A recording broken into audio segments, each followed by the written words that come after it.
भारताला फायनान्सचं नॉलेज घेणं का गरजेचं आहे? फायनान्शियल लिटरसी ज्या व्यक्तीची नाहीये तो फक्त ना 3 ते 4 रॉंग डिसिजन घेतो आणि 30-40 वर्षामध्ये कम्प्लिटली फायनान्शियल ब्रोक होतो.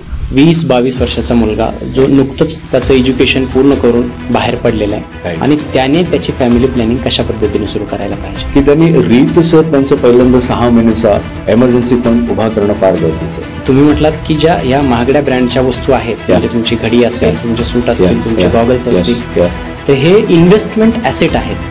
हे सगळे जे ब्रँड आहेत ना, ज्यावेळेस तुम्ही तिथे सेल करायला जाता तर तुम्हाला त्याची मूळ किंमत तिथे मिळते. आणि मी म्हणतो राज की 99% पॉप्युलेशन ॲव्हरेज मिडल क्लास इन्व्हेस्टिंगच्या इन्फ्लेशनचा बिलकुल विचार नाही करत. म्हणजे त्यांच्या हातून जास्तीत जास्त मिस्टेक्स व्हायला पाहिजे हे सिस्टमचं ध्येय असं म्हणजे की education system, corporate system, government, tax system या सर्व सिस्टीमची इच्छा आहे की तुम्ही राईट फायनान्शियल डिसिजन घ्यायला नाही पाहिजे, तुम्ही लॉंग टर्ममध्ये इन्व्हेस्टेड नाही राहिलं पाहिजे, तुम्ही फायनान्शियल फ्री नाही व्हायला पाहिजे. जेणेकरून तुम्ही या सर्व गोष्टी अचीव्ह नाही केल्या तर तुम्ही त्याच सिस्टमवरती ओव्हरली डिपेंड राहता. आज फायनान्शियल मार्केट जर क्रॅश झालं तर बऱ्याचशा लोकांचा इक्विटीचा पैसा काय करणार? ती अमाऊंट आपल्याकडे मेट्रो सिटीजमध्ये जगण्यासाठी असायला पाहिजे, मग फायनान्शियल प्लॅनिंगचा विचार करावा.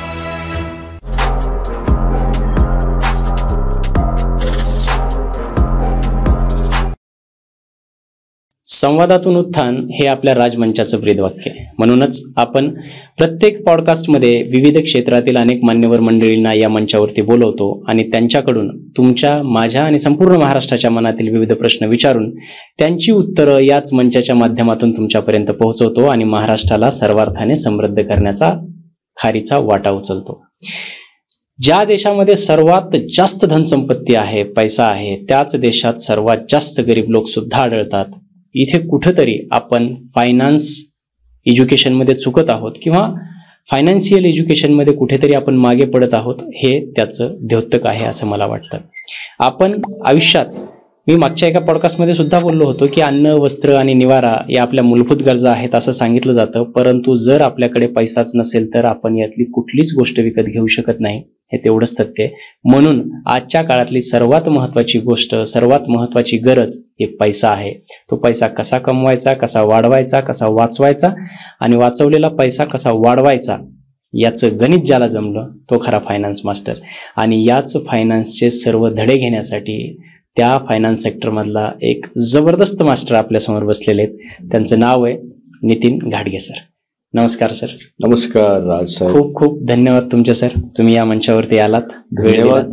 तुमच्या राज मंचावरती तुम्ही आम्हाला पर्सनल फायनान्स या विषयावरती आमचं जे छोटंसं नॉलेज आहे शेअर करण्याची जी संधी दिली त्यासाठी मी पण मनापासून तुमचे आभार मानतो. Thank you sir. बऱ्याचदा काय होतं, पॉडकास्ट जेव्हा मी करतो, इथून मागचे पॉडकास्ट करत होतो, एक क्वेश्चन्स बनवले जातात, ते डिस्कस केले जातात, बरोबर, आणि त्याच्यानंतर त्या पद्धतीने डिस्कशन करतो काही पॉडकास्टमध्ये. परंतु मी जेव्हा तुम्हाला फोनवर विचारलं की आपण कुठल्या विषयावरती घेऊयात, तुम्ही सांगितलं कुठल्याही विषयावर, फक्त फायनान्स हा विषय असायला पाहिजे. आणि दुसरी गोष्ट, तुम्ही इथे आलात आणि ऑफ कॅमेरा आपलं थोडंफार डिस्कशन झाल्याच्या नंतर माझ्या लक्षात आलं की आजचा आपला पॉडकास्ट खरंच खूप जबरदस्त होणार आहे, नॉलेजेबल होणार आहे.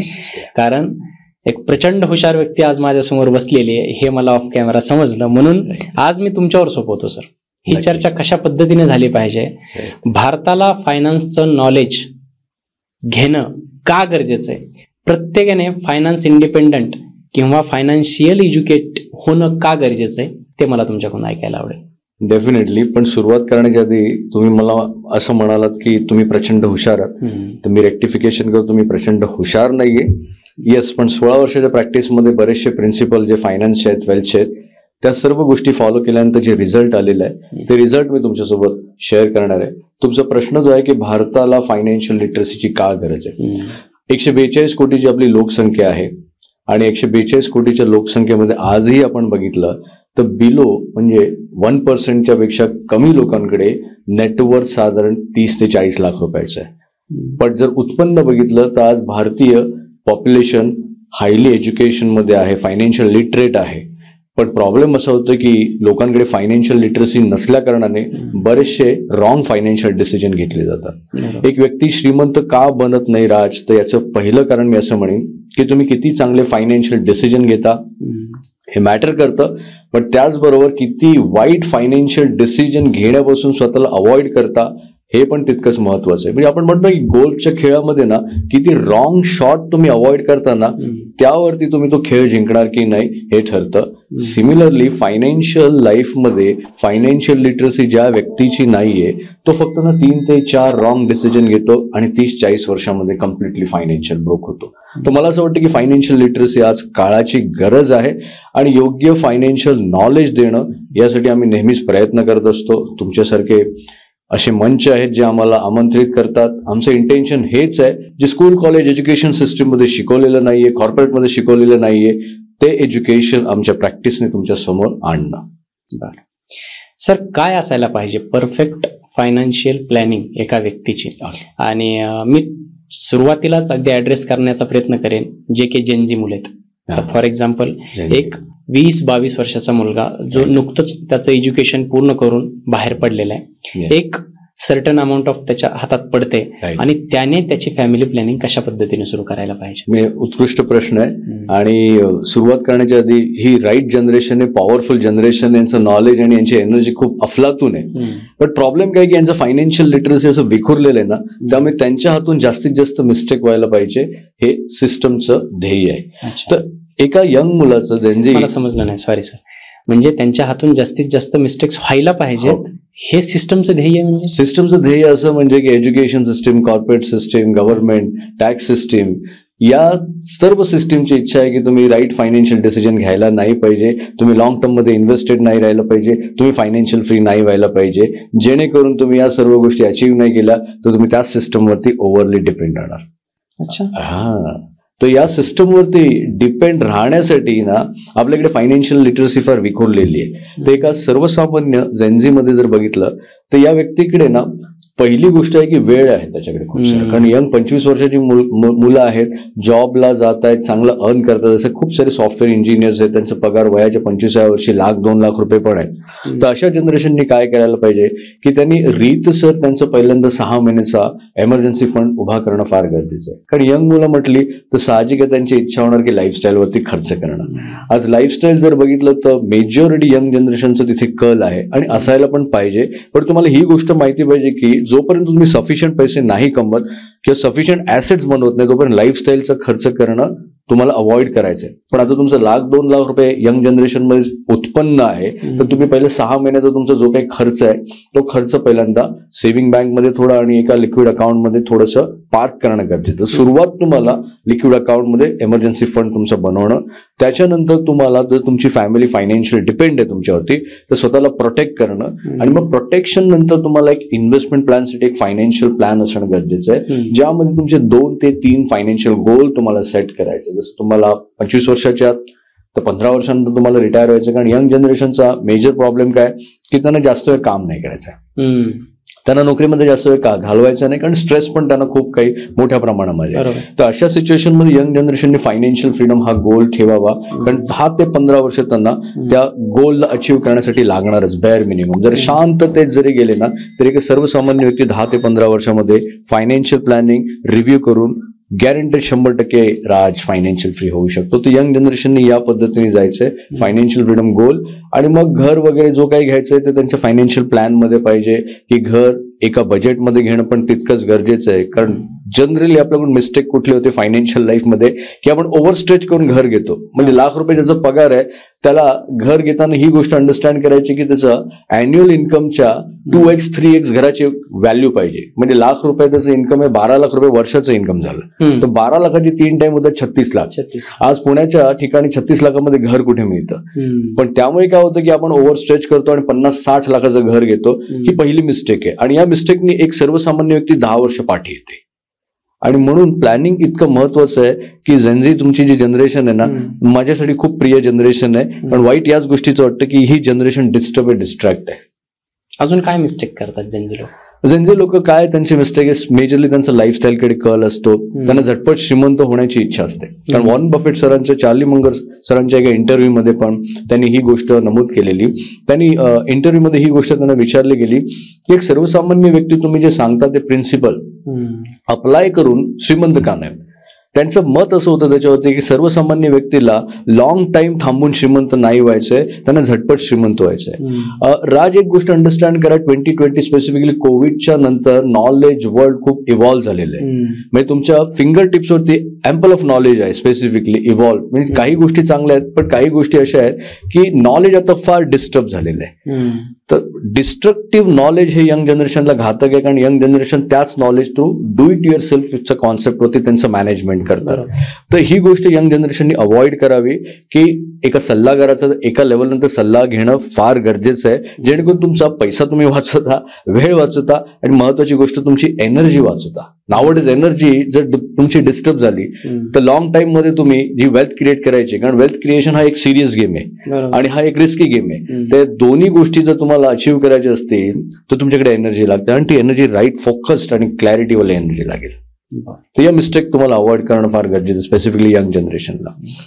काय होतं, जेव्हाही हे फिन इन्फ्लुएन्सरचे पॉडकास्ट असतात किंवा व्हिडिओज असतात, मोस्टली जेव्हा इन्व्हेस्टमेंटची बद्दल बोलतो आपण, इन्व्हेस्टमेंट बद्दल, त्याच्यात mostly stocks, mutual fund, SIP, gold, FDs किंवा बॉन्ड, असे खूप सारे ऍसेट्स असतात. आणि आजकाल जे जास्तीत जास्त बोललं जाते ते कशावरती बोललं जाते? Mutual fund, SIP. तुम्ही ते करा आणि बिंदास्त राहा. मला हा प्रश्न विचारायचा, प्रत्येक जण आजकाल SIP आणि म्युच्युअल फंड मध्ये एक महिन्याला 2000, 3000, 500 जे जे त्यांची कॅपॅसिटी असेल तसे करतात.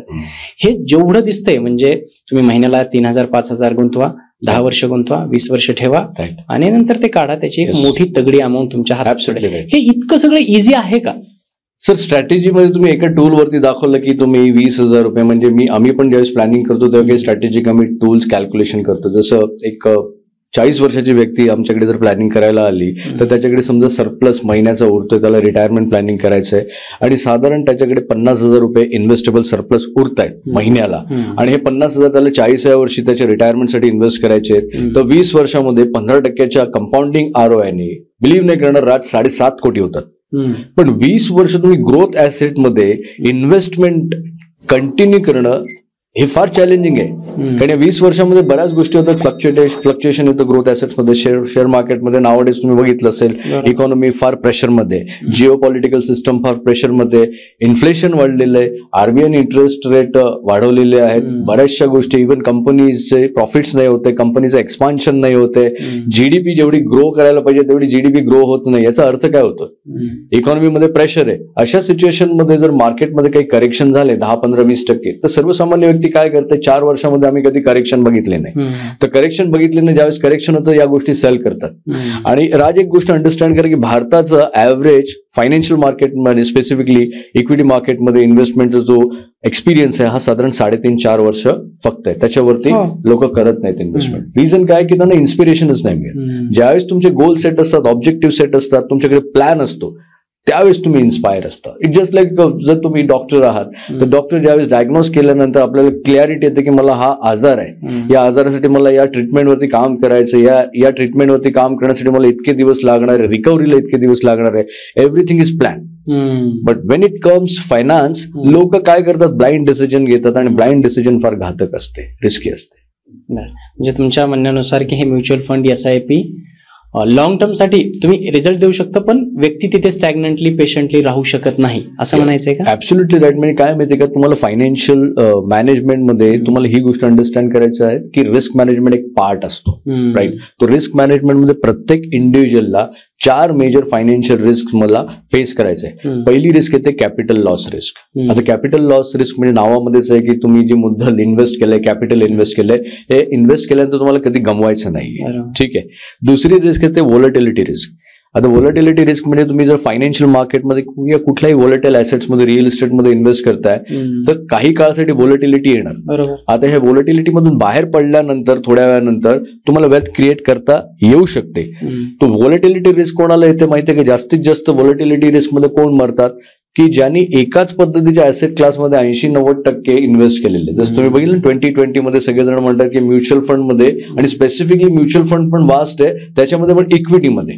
आज आमच्याकडे बऱ्याचशा केस स्टडीज येतात, तर मेजरली 90% लोकांचा जो पोर्टफोलिओ आहे इक्विटीमध्ये हे आढळण्यात आलंय. आणि हे इक्विटीमध्ये जे आहे हे 2020 नंतरच पोर्टफोलिओ बनलेलं आहे. त्याच्या आधी लोकांनी फिक्स्ड इन्कम मध्ये केलेले, रिअल इस्टेटमध्ये केलेले. तो ट्रेंड आहे ना, हा ट्रेंड वेडावाकडा असतो. लोकांना वाटतं की ट्रेंड हा सरळ असतो, आणि त्यामुळे काय होतं की सर्वसामान्य व्यक्ती फायनान्शियल मार्केटमध्ये व्होलॅटिलिटी रिस्क माहित नाही, त्यामुळे पैसे लूज करते. अजून एक रिस्क मी म्हणेन, तिसरी आणि महत्वाची रिस्क आहे, ज्या रिस्कला आपण इन्फ्लेशन रिस्क म्हणतो. इन्फ्लेशन रिस्क म्हणजे आता महागाई. आज जी गोष्ट मी 1 लाख रुपयाला विकत घेऊ शकतो, पण हे 1 लाख रुपयाची जी आज वस्तू विकत घेतोय, कमोडिटी विकत घेतोय, तुम्ही विचार करा 20 वर्षानंतर या 1 लाख रुपयामध्ये ती वस्तू मला मिळणार नाही, कारण त्या वस्तूची कॉस्ट तुम्हाला, इव्हन रिअल इस्टेटमध्ये जरी तुम्ही बघितलं इन्फ्लेशन पार्ट, आज 1-1.5 कोटीची घरं जी आहेत ही लोक सहज घेतात.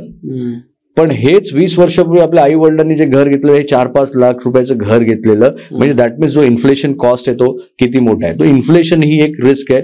आणि मी म्हणतो राज की 99% पॉप्युलेशन, ऍव्हरेज मिडल क्लास इन्व्हेस्टिंगच्या वेळी इन्फ्लेशनचा बिलकुल विचार नाही करत. आणि चौथी मेजर रिस्क आहे लॉन्जिव्हिटी रिस्क. लॉन्जिव्हिटी रिस्क म्हणजे की तुम्ही रिटायर होणार आहे पुढच्या 20 वर्षानंतर, त्याच्यानंतर रिटायरमेंट नंतर तुम्ही अजून 30 वर्ष जगणार आहे. म्हणजे प्लॅनिंग तुम्हाला 20 वर्षाचं नाही करायचं, तुम्हाला 50 वर्षाचं प्लॅनिंग करायचं आहे. कारण पोस्ट रिटायरमेंटमध्ये जर तुमच्याकडे पैसे नसतील तर जास्त काळ जगणं पण कठीण होईल. आणि गंमत अशी आहे की 97% सिनियर सिटीजनकडे जेमतेम 40-50 लाख रुपये पण पोस्ट रिटायरमेंट नाहीये, आणि ते कोणावरती फायनान्शियल डिपेंडेंट. तर या 4 फायनान्शियल रिस्कला कन्सिडर करूनच तुम्ही इन्व्हेस्टमेंट करणं गरजेचं. आणि प्रिन्सिपल आहेत बाय, जी व्यक्ती या प्रिन्सिपलला इग्नोर करेल, डेफिनेटली राज 100% फायनान्शियल ब्रोक होणार ती व्यक्ती. बोलताना नेहमी ऍसेट्स हा शब्द येतोय. पहिले तर आपल्या प्रेक्षकांसाठी ऍसेट्स अगदी साध्या शब्दात काय असतात, आणि तुमच्या आवडते ओव्हरऑल ऍसेट्स काय आहेत, आणि तुमच्या आवडते ऍसेट्स कुठले ज्याच्यामध्ये. Beautiful question. माझी ऍसेट कुठली आवडते मी सांगतो, पण 3 टाईपचे ऍसेट्स असतात जनरली. एक असते लाईफस्टाईल ऍसेट्स. एक सर्वसामान्य व्यक्ती लहानपणापासून ज्यावेळेस शिक्षण घेते, नोकरी करते, तर त्याच्या डोक्यामध्ये लहानपणापासून भरवलेलं असतं की तुला नोकरी सुरू झाल्यानंतर पहिले स्वतःचं घर घ्यायचंय. तर जे आपण राहतो ते घर लाईफस्टाईल ऍसेट्स मध्ये येतं. आपण ज्या घराला फर्निचर बनवतो, महागडं फर्निचर बनवतो, ते लाईफस्टाईल ऍसेट्स मध्ये येतं. आपण ज्या गाडीमधून फिरतो पर्सनल यूज साठी, ती गाडी लाईफस्टाईल मध्ये येते. ज्वेलरी आपली लाईफस्टाईल मध्ये येते. तर एक सर्वसामान्य व्यक्तीसाठी या लाईफस्टाईल ऍसेट्स आहे. पण एक रिच व्यक्ती जी आहे त्याच्यासाठी लाईफस्टाईल ऍसेट्स थोड्या वेगळ्या लेवलमध्ये असतात. त्याच्यासाठी लाईफस्टाईल ऍसेट्स म्हणजे चांगले घड्याळ असू शकतात, जसं टिसॉट ब्रँड आहे, स्विस वॉचेस आहेत जे 1.5-2 लाख रुपयाचे ब्रँड आहेत. या ब्रँडची किंमत कधी कमी नाही होणार. आज तुम्ही टायटनचं वॉच घेतलं आणि टायटनचं वॉच तुम्ही 20 वर्षानंतर किंवा 10 वर्षानंतर सेल करायला गेला तर तुम्हाला ती किंमत नाही मिळेल. पण हे जे ब्रँड्स आहेत हे तुम्ही 50-50 वर्ष योगेश वापरू शकता, राज वापरू शकता तुम्ही. तर ही गोष्ट सर्वसामान्य व्यक्तीला कळत नाही. किंवा स्पेक्स आहेत, किंवा चांगले क्लोथिंग्स आहेत, काही चांगल्या ज्वेलरीज आहेत, या सर्व गोष्टी एका वेल्दी लोकांसाठी लाईफस्टाईल ऍसेट्स मध्ये येतात. तो पहिली ऍसेट क्लास लाईफस्टाईल. म्हणजे अजून थोडंसं मला वाटतं हे इलॅबोरेट करून सांगावं लागेल आपल्याला प्रेक्षकांसाठी, की तुम्ही म्हटलात की ज्या या महागड्या ब्रँडच्या वस्तू आहेत, म्हणजे तुमची घडी असेल, तुमचे सूट असतील, तुमचे गॉगल्स असतील, तर हे इन्व्हेस्टमेंट ऍसेट आहेत.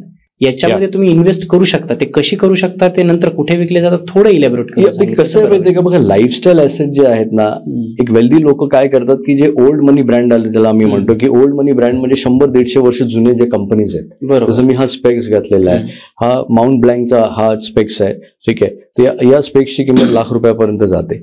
डिफरंट ब्रँड आहे. तर हे सगळे जे ब्रँड आहेत ना, ज्यावेळेस तुम्ही तिथे सेल करायला जाता तर तुम्हाला त्याची मूळ किंमत तिथे मिळते. लाईक गोल्ड, लाईक ज्वेलरी पण हा पार्ट आहे. काही ज्वेलरीज आहेत, तुम्ही अशा ज्वेलरीज घेता की त्याच्यामध्ये तुम्ही सेल करण्याची तुमची जर इच्छा असेल तर तुम्हाला त्याच्यामध्ये पण बेनिफिट मिळतात. पण ज्वेलरीमध्ये इन्व्हेस्टमेंट पर्पजसाठी तर तुम्ही नाही करू शकत.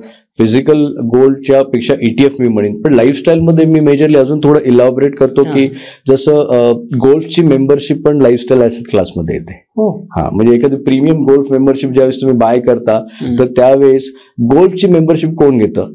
HNI आणि सुपर HNI लोक घेतात. म्हणजे आज तुम्ही 50 लाख रुपयाची गोल्डची मेंबरशिप घेतलेली, गोल्फ कोर्टची, आता उद्या 5 वर्षांनंतर ती मेंबरशिप एखाद्या वेल्दी लोकांना हवी आहे आणि ती 1.5-2 कोटीला पण तुम्ही सेल करू शकता. किंवा तुमच्याकडे मी खूप सारे असे आर्ट्स बघतोय, पेंटिंग्स बघतोय, तर असे पण आर्ट्स पेंटिंग्स आहेत की त्या तुम्ही बाय करून तुमच्या घरामध्ये ठेवू शकता आणि त्या सेल करू शकता.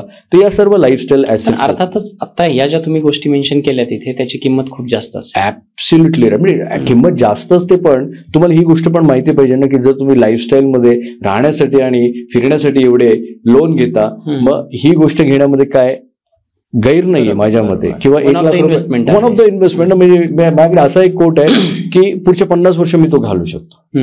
इव्हन तो कोट घड्या माझ्या नेक्स्ट जनरेशन टू जनरेशनला तो लिगसी म्हणून देऊ शकतो. म्हणजे माझ्या नातवंडांना मी ही लिगसी सोडू शकतो. तो लाईफस्टाईल ऍसेट इतकी पॉवरफुल आहे. पण सर्वसामान्य व्यक्तीला वाटतं की म्युच्युअल फंड आहे, स्टॉक्स आहे, आपण इथेच राहायला पाहिजे. ब्रॉडर लेवलवरती तुम्हाला ऍसेट्स काय हे माहिती असणं गरजेचं. स्कूल एज्युकेशन सिस्टम मध्ये ऍसेट्स वरती आपल्याला काही शिकवलं नाहीये. इव्हन ऍसेट्स वरती तुम्ही असे स्पेसिफिक काही सेशन्स बघितले नाही, पॉडकास्ट पण नाही. पण राज एक गोष्ट अंडरस्टँड करा, ज्याला ऍसेट डीपली कळते ना ती व्यक्ती फास्ट श्रीमंत होऊ शकते. सेकंड ऍसेट क्लास मी म्हणेन which is called investment asset class. Investment asset class मध्ये आपण जसं कॅश मध्ये आपण इन्व्हेस्ट करतो, कॅश आपण ठेवतो, किंवा लिक्विड आहेत. लिक्विडमध्ये तुम्ही लिक्विड म्युच्युअल फंड्स आहेत, किंवा लिक्विडमध्ये तुम्हाला काही लिक्विड फंड्स पण अवेलेबल आहेत. त्याच्यामध्ये आर्बिट्राज फंड असतात, त्या फंडमध्ये तुम्ही इन्व्हेस्ट करू शकता. मग डेट ऍसेट क्लास येते इन्व्हेस्टमेंटमध्ये, जर शॉर्ट टर्म FDs आहेत, किंवा काही एन्डॉवमेंट इन्शुरन्समध्ये पॉलिसीज आहेत. इव्हन म्युच्युअल फंडमध्ये पण असे डेट फंड आहेत जे खूप चांगले परतावा देतात, रिटर्न देतात. तर तुमचा पोर्टफोलिओ अशा पद्धतीने डिझाईन करा की सर्व ऍसेट क्लासमध्ये तुम्हाला थोडे थोडे पैसे स्प्रेड करता आले पाहिजे. आणि ज्यावेळेस स्प्रेड करताना त्यावेळेस काय होतं की ज्यावेळेस असं फायनान्शियल मार्केट वरती जातं त्यावेळेस तुम्हाला चांगले रिटर्न मिळून जातात, पण पडल्यानंतर ना तुमचे रिटर्न कम्प्लिटली कोलॅप्स होतात. अशा सिच्युएशन मध्ये तुम्ही डायव्हर्सिफिकेशन प्रॉपर स्प्रेड नाही केलंय तर तुम्हाला रिस्क जास्त असते. बरोबर. तर अजून डेट मधून नंतर आपण पुढे जाऊया की इक्विटी. जसं म्युच्युअल फंड मध्ये तुम्हाला इन्व्हेस्ट करायचं तर इक्विटी माध्यम आहे, इक्विटी म्युच्युअल फंड्स आहेत, किंवा इक्विटीमध्ये तुम्ही डायरेक्टली इन्व्हेस्ट करू शकता जर तुम्हाला थोडं नॉलेज असेल तर. स्टॉक्स बाय करू शकता डीमॅट अकाउंट वगैरे ओपन करून. त्याच्यानंतर मग आपण real estate, popular asset class, म्हणजे आपल्या आई वडिलांनी इन्व्हेस्ट कुठे करायचं विचारलं ग्रोथसाठी तर आपण रिअल इस्टेटच प्रेफर करतो. इव्हन जगभरामधले 88% मिलेनियर बिलेनियर लोक जे आहेत त्यांचं मेजर पोर्टफोलिओ रिअल इस्टेटमध्ये आजही आहे. आज बऱ्याचशा पॉडकास्टमध्ये सांगितलं जातं की तुमचं राहतं घर विका आणि तुम्ही म्युच्युअल फंडमध्ये इन्व्हेस्ट करा, SWP चालू करा. ही स्ट्रॅटेजी जितकी तुम्ही बोलता तितकी नाही. आमच्याकडे N number of case studies आले आहेत की लोकांनी घरं विकलेली आहेत आणि घरं विकल्यानंतर मार्केटमध्ये गेल्या 1 वर्षामध्ये करेक्शन आले आहेत. आता मुद्दा आहे की काही जणांनी त्यांना असं सांगितलं की 1 कोटीचं तुम्ही घर विकल्यानंतर त्या घरामधून SWP चालू करा, 2-3 इक्विटीचे फंड दिलेले आहेत. आता इक्विटीचे फंड त्यांचे 5-6% निगेटिव्ह मध्ये चाललेले आहेत गेल्या वर्षभरामध्ये. असे फंड्स आहेत आणि त्यातून त्यांना प्रॉमिस काय केले की त्या 1 कोटीमधून तुम्ही 60-70 हजार रुपये विड्रॉ पण करायचे. 1 वर्ष त्यांनी केलेले, पण 8 लाख रुपये विड्रॉ पण केलेले. 8 लाख विड्रॉ केल्यानंतर 1 कोटीच्या पोर्टफोलिओची पण कम्प्लीट व्हॅल्युएशन बघितली तर ती जवळपास तुम्ही बिलीव्ह नाही करणार ऑलमोस्ट 83 लाख रुपीज आहे. आता ही कॅपिटल रिकव्हर होण्यासाठी त्याला किती वेळ लागेल, म्हणजे दॅट मीन्स मी काय म्हणालो 17 लाख. हा राईट. आणि आता परत पैसे ते विड्रॉ पण करणार आहे. आणि खूप काही गोष्टी असतात प्रत्येक सायकलमध्ये, प्रत्येक स्कीम, प्रत्येक इक्विटी ग्रो होईल असंच नाही. बेस्ट एक्झाम्पल मी तुम्हाला इन्फोसिसचं देतो. इन्फोसिसचा IPO आल्यानंतर 8 वर्ष इन्फोसिसने खूप भरपूर रिटर्न दिले, प्रचंड, म्हणजे ऑलमोस्ट 6 ते 7 पटीने लोकांना रिटर्न मिळाले. त्यानंतर 7-8 वर्षांनंतर ज्यांनी इन्फोसिसमध्ये इन्व्हेस्ट केले त्याची कॅपिटल पुढच्या 10 वर्षांनंतर रिकव्हर. इन्फोसिस सारखी कंपनी. तसे बरेचसे केसेस आहेत, बरेचसे नंबर्स आहेत. लोकांना काय वाटतं की फायनान्शियल नॉलेज नसेल आणि थोडं ट्रेंड आला आणि इन्व्हेस्ट केलं तर आपण श्रीमंत बनू, पण तसं नाहीये. तो इक्विटी एक पार्ट येतो, रिअल इस्टेट पार्ट येतो. रिअल इस्टेटमध्ये मग तुम्हाला खूप केअरफुली इन्व्हेस्ट करायचं. रिअल इस्टेटमध्ये तुम्हाला जर रेसिडेन्शियल तुम्ही बाय केलंय तर रेसिडेन्शियल नंतर मग कमर्शियल पोर्टफोलिओ पण तुमच्याकडे पाहिजे. असं नको की रेसिडेन्शियलच तुमच्याकडे 4-5 आहे, असं नको की कमर्शियल पण. आमच्याकडे केस स्टडी असं आहे, बिलीव्ह नाही करणार की आमच्याकडे एक मुंबईमधली एक केस स्टडी आलेली, त्याच्याकडे 29 रेसिडेन्शियल प्रॉपर्टी एकाच कॉम्प्लेक्समध्ये होत्या, इन्व्हेस्टमेंट पर्पजसाठी घेतलेली. किती भयानक लोक फायनान्शियल डिसिजन घेतात तुम्ही विचार करा. त्या व्यक्तीचं बिझनेस आहे, रिव्हेन्यू वगैरे सगळं काही मला अंडरस्टँड झालं, पण ही डिसिजन किती वेगळ्यापणाचं आणि किती मूर्खपणाचं डिसिजन वाटतंय. काय होऊ शकतं याच्यामध्ये? सर तुमच्याकडे 29 फ्लॅट आहे रेसिडेन्शियल, एकाच बिल्डिंगमध्ये. रेसिडेन्शियल मार्केटने जर उद्या परफॉर्म नाही केलं तर तुमच्याकडे रिअल इस्टेट पोर्टफोलिओ काय? कारण मेजरली तुम्ही 80% तुम्ही तिथेच इन्व्हेस्ट केलेलं आहे. माझं म्हणणं असं आहे की जर तुमच्याकडे 29 फ्लॅट आहेत तर 5 फ्लॅट तुम्ही रेसिडेन्शियल करा, 5 तुम्ही कमर्शियल करा, आणि तुमच्यामध्ये पोटेन्शियल आहे तर तुम्ही हॉलिडे होम करा. डायव्हर्सिफिकेशन राज तर सगळीकडे पाहिजे. विदाउट डायव्हर्सिफिकेशन तुम्ही करा. रिअल इस्टेटमध्ये पण डायव्हर्सिफिकेशन पाहिजे, इक्विटीमध्ये डायव्हर्सिफिकेशन पाहिजे, FD मध्ये डायव्हर्सिफिकेशन पाहिजे. पण डायव्हर्सिफिकेशनचा अर्थ असा नाही की तुमच्याकडे हे 1000 रुपये आहेत तर 1000 रुपये 5 असेट क्लास आहेत तर 20-20 रुपये तुम्ही करणार. या गोष्टी डायव्हर्सिफिकेशन मध्ये नाही. मी इक्वल डायव्हर्सिफिकेशन नाही. डायव्हर्सिफिकेशन होतं राज तुमच्या रिस्कवरती. तुमचं एज काय, तुमची फायनान्शियल रिक्वायरमेंट काय, नीड काय, आणि त्या पद्धतीने प्रत्येकाने प्रत्येकाचे पैसे स्प्रेड करायचे असतात. अगेन एक लास्ट इन्व्हेस्टमेंट ऍसेट्स मधली जी ऍसेट आहे विच इज कॉल्ड कमोडिटी. पण कमोडिटीमध्ये आपण फक्त गोल्ड विषयी बोलूया, ज्याला हेजिंग ऍसेट म्हणतात. आता सध्याच्या अशा मार्केटमध्ये ना इंडियाचं सगळ्यात फेवरेट ऍसेट, या इंडियाचं फेवरेट ऍसेट. पण आता जसं मी म्हणून की इक्विटी मार्केट ज्यावेळेस बॅडली ट्रीट करत असेल तर गोल्ड तुम्हाला चांगला परतावा देईल. तुम्ही थोडंसं पाठीमागच्या 2 वर्षाचे गोल्डचे रिटर्न बघा ना, 20-20% ROI जनरेट झाले गोल्डमध्ये. तर गोल्ड आय थिंक हेजिंग. पण आता गोल्डमध्ये किती पैसे तुम्ही इन्व्हेस्ट करणार? हार्डली 10%, 20%. त्याच्यापेक्षा जास्त गोल्डमध्ये इन्व्हेस्ट करण्यात काही सेन्स नाहीये. तुमचा रेस्ट पोर्टफोलिओ तुम्हाला तुमचे फायनान्शियल गोल्स काय आहेत ना त्या पद्धतीने हे करायचे. तर आपण 2 ऍसेट क्लास विषयी बोललो. एक आपण लाईफस्टाईल इन्व्हेस्टमेंट, तिसरी जी आहे ना ती माझी फेवरेट ऍसेट क्लास आहे. तुम्ही मला क्वेश्चन केलेलं की तुमची कुठली आहे, which is called operating asset. Operating asset म्हणजे तुमच्याकडे कॅश फ्लो जनरेट करणारा बिझनेस. आणि ऑपरेटिंग ऍसेट मार्फत तुम्ही फास्ट श्रीमंत बनू शकता, मिलेनियर बनू शकता. पण आहे त्याच्यात, या डेफिनेटली याच्यामध्ये फायनान्शियल रिस्क आहे, फिजिकल मेंटल एक्झर्शन पण आहे, म्हणून तर रिवॉर्ड पण आहे ना. एक प्रिन्सिपल म्हणतो ना, रिस्क वर्सेस रिवॉर्ड. जितकी जास्त रिस्क तितका जास्त रिवॉर्ड. तो बिझनेसमध्ये रिस्क आहे ना, बिझनेसमध्ये रिस्क आहे आणि म्हणून तर तिथे रिवॉर्ड पण मोठा आहे. आणि या सर्व गोष्टी अंडरस्टँड करायचं. कॅश फ्लो जनरेटिंग बिझनेस मी का आवडतो मला, कारण इथे प्रोसेस आहे माझ्याकडे, इथे माझ्याकडे सिस्टम आहे, इथे माझ्याकडे लोकांचं मॅनेजमेंट आहे, लोक माझ्यासाठी काम करतात. त्यामुळे मी एकटं काम करणं आणि माझ्यासाठी लोक काम करणं, माझ्याकडे प्रोसेस असणं, सिस्टम असणं, हा खूप मला मोठा लिव्हरेज मिळतोय. तो बिझनेस मला म्हणून आवडतो. बट मी बिझनेस प्रमोट नाही करत. काही लोकांना असं वाटतं की नोकरी करून पण आपलं आयुष्य जगू शकतो, शांतपणे जगू शकतो. फेअर इनफ, त्यांनी तसं जगायला पाहिजे. बट राज मला असं वाटतं की सेकंड जो इन्व्हेस्टमेंट पार्ट आहे त्याच्यामध्ये त्यांना खूप केअरफुली इन्व्हेस्ट करणं पण तितकंच गरजेचं आहे. तुम्ही डिसाईड केलं की एका इन्कमवरती डिपेंड राहणार, मग तुम्हाला इन्व्हेस्टमेंट ऍसेट्स मध्ये मास्टर बनणं पण तितकंच गरजेचं आहे. ऑपरेटिंग ऍसेट बद्दल तुम्ही बोललात, पण हे सामान्य लोकांसाठी कसं कामी येऊ शकतं? जो आता फॉर एक्झाम्पल एखादा जर जॉब करतोय व्यक्ती, त्याच्यासाठी ऑपरेटिंग ऍसेट कसं काय काम करू शकतो किंवा काय? Beautiful question. बघा, जॉब करतोय तर एका इन्कमवरती डिपेंड न करू, मला एवढं म्हणायचं आहे. तुम्हाला स्वतःला अपस्किल करायचंय. आज नाव डेज काय आहे की तुमच्याकडे नॉलेज फार चांगलं आहे, तुम्ही खूप चांगले इनिशिएटिव्ह घेतलेलं आहे, पॉडकास्ट करताय तुम्ही, तर पॉडकास्ट पण खूप चांगलं नॉलेज देत आहे. आज तुमच्याकडे फिंगर टिप्सवरती नॉलेज अवेलेबल आहे. तुम्ही नॉलेज अपग्रेड करणं फार गरजेचं, स्वतःला अपस्किल करणं फार गरजेचं आहे, जेणेकरून तुम्ही घरी बसल्या पण थोडा एक्स्ट्रा इन्कम जनरेट करण्यासाठी ना एक स्किल घेऊन. जसं मग कन्सल्टेशन स्किल मला फार आवडते.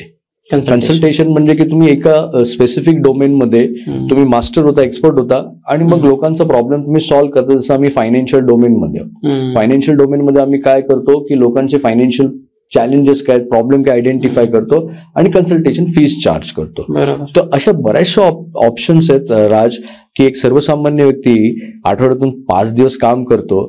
आय कॅन अंडरस्टँड की तो थकतो, पण 2 दिवसामधला ऍटलिस्ट 1 दिवस किंवा 1 तास तरी तो स्वतःच्या अपस्किलसाठी जर करेल तर त्याला बिझनेसमध्ये इंटरेस्ट यायला सुरुवात होईल. प्रॉब्लेम आपल्याकडे काय मिडल क्लास लोकांकडे होतो की घरामध्ये 365 दिवसामध्ये टेबलवरती जसं आपण बसून आज फायनान्स डिस्कस करतोय, बिझनेस डिस्कस करतोय, तसं डिस्कशनच होत नाही. त्यामुळे त्या विषयावरती आपलं अज्ञान आहे. तर ते ऑपरेटिंग ऍसेट क्लासमध्ये तुम्हाला ही गोष्ट अंडरस्टँड करायची आहे. आम्ही नेहमी म्हणतो की तुम्ही श्रीमंत फक्त 2 मार्गाने होऊ शकता.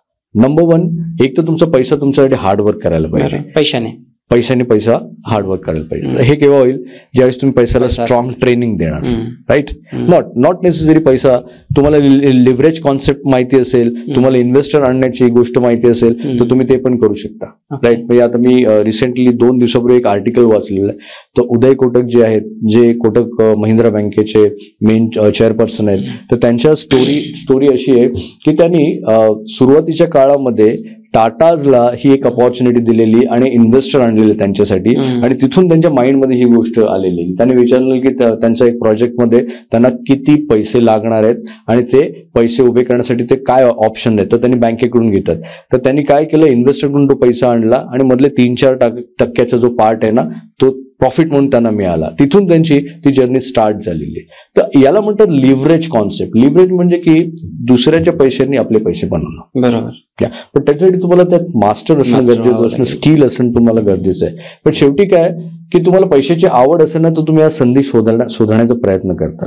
गोष्टी सगळ्या अवेलेबल येतात. पॅशन पाहिजे पैसा कमवण्याचं.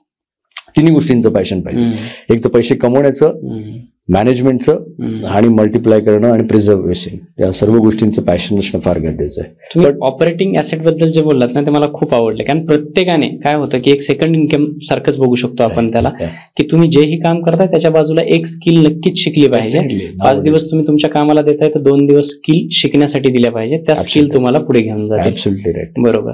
आणि तो जो सेकंड बिझनेस आहे तो एक इन्व्हेस्टमेंट पर्पज साठीच केलेला एक बिझनेस आहे. ऑफकोर्स त्याच्यामध्ये रिस्क आहे, त्याच्यामध्ये एफर्ट्स आहेत, मेहनत लागते, पण तो सर्वात महत्वाचा आणि मला सुद्धा खूप आवडलं. Definitely sir, thank you so much. मला याच्यामध्ये सर्वात महत्वाचा प्रश्न जो विचारायचा आहे ना, की आता जेवढे तुम्ही पॉडकास्ट बघाल किंवा फिन इन्फ्लुएन्सरचे व्हिडिओज वगैरे पाहिले ना, तुम्ही इतके टाका इतके मिळतील, हे करा, हे या असेटमध्ये गुंतवा, या असेटमध्ये गुंतवा, हे बेस्ट आहे, हे थोडंसं कमी आहे, अशा पद्धतीच्या सगळ्या सूचना फिन इन्फ्लुएन्सर देतात. परंतु याच्यामध्ये मला या पॉडकास्टच्या माध्यमातून हा प्रश्न विचारायला लागेल की इन्व्हेस्टमेंट करताना लोकांनी कुठल्या गोष्टीमध्ये सावध राहायला पाहिजे, त्यांना कुठे कुठे झटके लागू शकतात, हे पहिल्यांदा डोक्यात घेतलं पाहिजे लोकांनी. येस, बिफोर इन्व्हेस्ट, कारण रियालिटी चेक देणं फार गरजेचं आहे. एक्झॅक्टली. म्हणजे लोकांना माहिती पाहिजे की कुठले फायनान्शियल शॉक त्यांना लागू शकतात. बरोबर. तसं काही शॉक मी हायलाइट करतो. जसं इन्फ्लेशन हा एक शॉक आहे. इन्व्हेस्टमेंट करण्यापूर्वी तुम्ही लॉंग टर्म साठी इन्व्हेस्ट करताय तर ही गोष्ट अंडरस्टँड करा की तुमच्या इन्व्हेस्टमेंट क्लासला तुम्ही ज्या देशामध्ये राहता त्या देशाचं इन्फ्लेशन काय आहे, त्या इन्फ्लेशन पेक्षा थोडे जास्त रिटर्न्स मिळायला पाहिजे. टॅक्सेशन वगैरे तुमच्या देशाचं काय 7-8% इन्फ्लेशन आहे आपलं. ठीक आहे, 8% इन्फ्लेशन जर तुम्ही कन्सिडर केलं तर तुम्ही 12% परतावा मिळणाऱ्या ऍसेट क्लासमध्ये तुमचा पैसा थोडा ठेवणं गरजेचं आहे. राईट. म्हणजे इफेक्टिव्हली जर म्हणजे तुम्हाला रिटर्न्स मिळाले टॅक्स वगैरे काढून तर साधारण 3-4% तुम्हाला गेन मिळाला पाहिजे. ठीक आहे, which is quite good return. म्हणजे भारतामध्ये 3-4% ROI सगळं इन्फ्लेशन आणि टॅक्सेशन काढून मिळणं ही चांगली मोठी गोष्ट आहे. तो इन्फ्लेशन हा एक शॉक आहे. अगेन एक सेकंड शॉक मला हायलाइट करायचं की लॉंग रिटायरमेंट हा एक शॉक आहे. लॉंग रिटायरमेंट राज का मी म्हणतो की आज 60 वर्षाची व्यक्ती समजा रिटायर झाली कॉर्पोरेट जॉब मधून किंवा गव्हर्नमेंट जॉब मधून, आता या व्यक्तीचं जर लाईफ एक्सपेक्टन्सी 30 वर्षाचं पुढचं असेल, दॅट मीन्स 60 ते 30 म्हणजे 85 ते 90 वर्षापर्यंत त्याला जगायचंय. 25-30 वर्ष ऍक्टिव्ह इन्कम नाहीये. हे पण एक चॅलेंजिंग आहे. म्हणजे ₹1,00,000 आयुष्य जगायचं असेल, 40 वर्षाची व्यक्ती आहे, महिना ₹1,00,000, ₹12,00,000 वर्षाचे झाले. 20 वर्षानंतर इन्फ्लेशन ऍड करून पहिल्या वर्षी किती होतील? 46 लाख. राईट. त्याच्यानंतर तुम्हाला अंडरस्टँड करायचे की 60व्या वर्षी व्यक्ती रिटायर होणार आहे आणि त्याच्यानंतर 25 वर्ष पुढचे जगणार आहे. 5.5-6 कोटी कमीत कमी तिथे लागतील त्याला फक्त रिटायरमेंट अकाउंटमध्ये. तर ती लॉंग रिटायरमेंटचा विचार करू शकतो. कारण लॉन्जिव्हिटी नाव डेज भारतामध्ये सगळ्यात चॅलेंजिंग आहे. अमेरिकेमध्ये चॅलेंजिंग आहे, ऑस्ट्रेलियामध्ये चॅलेंजिंग आहे. इव्हन आता रिसेंटली आम्ही एक ऑस्ट्रेलियन वेल्थ कोचशी डिस्कशन करत होतो. व्हॉट ही सेइंग की 97% ऑस्ट्रेलियामधले जे रिटायर लोक आहेत ना, जेमतेम ₹75 लाख पण नाहीत त्यांच्याकडे. 97% ऑस्ट्रेलियामध्ये रिटायरमेंटसाठी जे रिटायरी लोक आहेत ते. आणि त्यांचं रिटायरमेंट एज किती आहे? 70 आय गेस, नो 69 त्यांचं रिटायरमेंट एज आहे. म्हणजे आपल्यापेक्षा जास्त आहे. ठीक आहे. तर हा एक शॉक आहे. आपण 60 आहे ना, पण आपलं पण भविष्यामध्ये पुढे वाढेल कदाचित. लोक अजून जास्त काम करतील कारण डिपेंड कोणावर राहणार. तुम्ही आज बघितलंय की पुणे, मुंबई किंवा मेट्रो सिटी मधली बरेचशी, इव्हन अर्बन नॉन अर्बन म्हणजे सिटी मधली पण बरेचशी मुलं आज आपला देश सोडून बाहेर जात आहेत सिक्युरिटी आणि कम्फर्टसाठी. कॅन यू इमॅजिन ती तिकडे गेल्यानंतर ते त्यांच्या आई वडिलांना सांभाळू शकतील? बिलकुल नाही, कारण त्यांनी तिकडचं लाईफस्टाईल मेंटेन केलेलं आहे. तिकडे घर घेतले, तिकडे मर्सिडीज घेतले, त्यांचे तिकडे लोन्स, त्यांचे तिकडे EMI, N number of case studies आमच्याकडे. तर लॉंग रिटायरमेंट एक हा शॉक असू शकतो, याच्यापासून तुम्हाला सावध राहायचंय. थर्ड शॉक, इम्पॉर्टंट शॉक, की तुमच्यावरती तुमचे आई वडील पेरेंट्स डिपेंड असतील तर एजिंग पेरेंट्स तुमच्यावर डिपेंड, हा पण एक शॉक असू शकतो. कारण जर आज तुम्ही 40 वर्षाचे, 45 वर्षाचे, तुमचे आई वडील 70-72 वर्षाचे आहेत, कॅन यू इमॅजिन 60 वर्षाचे तुम्ही होणार, 20 वर्षानंतर तुमचे आई वडील 85 ते 90 मध्ये आहेत. तुमचं रिटायरमेंट आणि त्यांचं रिटायरमेंट दोघांना क्लब करावं लागेल. तर हा एक शॉक आहे. चौथा शॉक, मॅक्झिमम लोक प्रिपेअर्ड नाहीयेत. तुमची मुलं पण भविष्यामध्ये चांगलं शिक्षण घेऊन अनएम्प्लॉयमेंट मध्ये असू शकतील. आणि मग त्या सिच्युएशन मध्ये तुम्हाला त्यांना हेल्प करावं लागेल financial. N number of case studies आहेत की त्यांची मुलं पण त्यांच्यावरती डिपेंड आहेत फायनान्शियली वयाच्या 35-40 वर्षी, आई वडील पण डिपेंड आहेत, अशा पण गोष्टी आहेत. तर हे फायनान्शियल शॉक आहेत. अगेन एक फायनान्शियल शॉक आहे विच इज कॉल अचानक आजारपण आलं. आता तुम्ही डॉक्टर आहात तर काही वेळा असे पण पेंडेमिक येतात की त्या केसेस जास्त असतात. कोविडने शिकवले ते सर, कोविडने शिकवलेले. तर या गोष्टी अचानक कोणाच्याही लाईफमध्ये येऊ शकतात आणि शक्यतो हल्ली लोकांची इम्युन सिस्टीम तेवढी पॉवरफुल नाही. आणि चलो पॉवरफुल असेल तरी पण पकडलं आणि अचानक तुम्ही आल्यावरती ऍक्सिडेंट असू शकतो, सिकनेस आहे, इंजरी आहे, हा शॉक आहे आणि तुमच्यावरती तुमची फॅमिली फायनान्शियल डिपेंड आहे. अशा सिच्युएशन मध्ये तुम्ही फायनान्शियल प्रिपेअर्ड नसाल तर बिफोर इन्व्हेस्टिंग या शॉकला आधी पहिलं कन्सिडर करणं फार गरजेचं आहे. डायरेक्ट ब्लाइंडली तुम्ही इन्व्हेस्ट करून करणार काय? कारण शॉकला तुम्ही काही फायरवॉल म्हणतो आपण ते केलेलंच नाहीये. अगेन एक नावडेज एक शॉक आहे. तुम्ही झेंजी विषयी म्हणाला तर डिवोर्स, मॅरिटल डिवोर्स जो आहे हा पण एक शॉक आहे. म्हणजे तुमच्या मुलांनी जर डिवोर्स घेतला तर त्यांना अल्युमिनीसाठी जे पैसे आहेत ते पण, आमच्याकडे अशा पण केस स्टडी आहेत की आई वडिलांना पैसे द्यावे लागले रिटायरमेंटला त्यांना वेगळं करण्यासाठी फायनान्शियली. तर हा एक शॉक आहे. तर असे काही शॉक आहेत, त्यातले हे मेजर मी तुम्हाला काही शॉक सांगितलेले आहेत. अगेन एक फायनान्शियल क्रॅश हा पण एक शॉक आहे. आज फायनान्शियल मार्केट जर क्रॅश झालं तर बऱ्याचशा लोकांचा इक्विटीचा पैसा काय करणार? ते बाहेर काढणार, बाहेर काढून ते फिक्स्ड इन्कम मध्ये ठेवणार आणि ते पैसे कॅपिटल लूज करणार. हा पण एक शॉक आहे. अगेन एक शॉक हायलाइट करेन की अचानक जॉब जाणं. आता तुम्ही बघितलं गेल्या 1.5-2 वर्षामध्ये खूप साऱ्या लोकांचे job. Even recently last month मध्ये आमच्या एका क्लायंटच्या म्हणजे डिपार्टमेंटमध्ये 33 लोकांना ऍट अ डे एका दिवसात काढलेले MNC कंपनीमधून. तर हे पण शॉक आहेत ना. तर या शॉकसाठी जर तुम्ही प्रिपेअर्ड नाही आहेत आणि प्रिपेअर्ड राहून तुम्ही इन्व्हेस्टमेंट नाही करत तर तुम्ही राज गॅरंटेड फायनान्शियल ब्रोक होणार. त्याचा विचार करा. एवढे सगळे शॉक किंवा एवढे सगळे दुविधा आपल्या आयुष्यामध्ये येऊ शकतात. या सगळ्या गोष्टींचा विचार करून आपण प्रॉपर इन्व्हेस्टमेंट प्लॅन केला पाहिजे. पण काय केलं पाहिजे? आता तर हे शॉक्स पासून तुम्ही इथं अंडरस्टँड झाल्यानंतर काय होतं, पहिली गोष्ट तुमचे गोल्स काय, फायनान्शियल गोल्स आयडेंटिफाय करा की तुम्हाला मेजर गोल्स काय. तुम्हाला घर घ्यायचंय पुढच्या 4-5 वर्षामध्ये, जे तुमचं राहण्यासाठी घर असेल किंवा तुमच्या इन्व्हेस्टमेंटसाठी. तर तुमच्या गोल्सला आधी प्रायोरिटाईज करा. त्याच्यानंतर तुमची मुलं जर लहान आहेत तर त्यांच्या शिक्षणासाठी, हायर एज्युकेशनसाठी पैसे लागतील. आज तुम्ही डॉक्टर आहेत, मला वाटत नाही की तुम्हाला जे पैसे खर्च झाले डॉक्टरचं एज्युकेशन घेण्यासाठी तेवढं तुमच्या मुलांना त्याच्यापेक्षा 10x ने वाढतील. मग मुलांना डॉक्टर व्हायचं, इंजिनियर, काही व्हायचं, नॉट नेसेसरी डॉक्टर. आज तेवढेच पैसे, बरेचसे एज्युकेशन आहेत, पॅटर्न चेंज झालेले आहेत. आज अब्रॉडला जातात मुलं, तर त्या मुलांचं एज्युकेशन प्लॅन करा. देन मॅरेज हा गोल आहे. मॅरेज हा गोल तर हल्ली लॅविश मॅरेज होतात. म्हणजे मी आता ज्या हॉटेलमध्ये थांबलोय 2 दिवसापासून तिथे मॅरेज चालू आहे आणि एवढं लॅविश मॅरेज की लोकांनी पूर्ण ते हॉटेल बुक केले, 5 स्टार हॉटेल लोकांनी बुक करून मॅरेज करतायत. म्हणजे 1-1 कोटी लोकांना मॅरेजसाठी खर्च करणं काहीच वाटत नाही. तर हा गोल सेट करा जर तुम्हाला इन्व्हेस्टच करायचं तर. आणि मस्त गोल आहे जो फेवरेट गोल आहे which is called financial freedom, retirement planning. कारण या सर्व गोष्टी केल्यानंतर तुम्ही तुमच्या ओल्ड रिटायरमेंटमध्ये पैसे नसताना जगणं चॅलेंजिंग आहे. तो पहिले गोल्स तुमचे 4-5 जे प्ले टू विन गोल आहे. बरोबर. त्या गोल्स नंतर तुम्हाला ऑब्जेक्टिव्ह सेट करायचे. ऑब्जेक्टिव्ह म्हणजे की तुमच्या गोलला तुम्ही पैशाच्या स्वरूपामध्ये आणि टाइमच्या स्वरूपामध्ये एकत्र आणा. से फॉर एक्झाम्पल, तुमच्या मुलांचं शिक्षण आहे, अजून 10 वर्षानंतर हायर एज्युकेशन होणार आहे. तर आजचे 10 लाख रुपये, भविष्यामध्ये ते 10 लाख रुपये माइट बी 20 लाख होतील, 30 लाख होतील. तर तुम्हाला 30 लाख रुपये भविष्यामध्ये अचीव्ह करायचे. हे ऑब्जेक्टिव्ह झाले. आणि जे काही नंबर ऑफ इयर्स आहेत ते ऑब्जेक्टिव्ह झाले. त्यासाठी तुम्हाला आजपासून काय प्रोव्हिजन करायची, किती इन्व्हेस्ट करायचं हे नंतरची स्टेप. पण ऑब्जेक्टिव्ह तुमचे सेकंड पार्ट क्लिअर पाहिजे. Then third part which is call की मग तुम्हाला तो प्लॅन करायचा, फायनान्शियल प्लॅन बनवायचा आहे, प्लॅनिंग करायचं आहे. एका एक्सपर्टचं इथे सल्ला घेणं मस्ट आहे. कारण तुम्ही एक डॉक्टर, तुम्हाला माहिती आहे की एक्सपर्ट काय रोल प्ले करतो. तर इथे फायनान्शियल प्लॅन, रिटर्न प्लॅन बनवा, सॉलिड प्लॅन बनवा. नावडेज लोक विदाऊट प्लॅन इन्व्हेस्ट करतात. ही सगळ्यात मोठी ट्रॅजेडी. इट जस्ट लाईक म्हणजे आपल्या मेडिकल सायन्समध्ये जर मला साधी कुठली प्रिस्क्रिप्शन, विदाऊट प्रिस्क्रिप्शन औषध घ्यायचं असेल तर मला तिथे मिळणार पण नाही.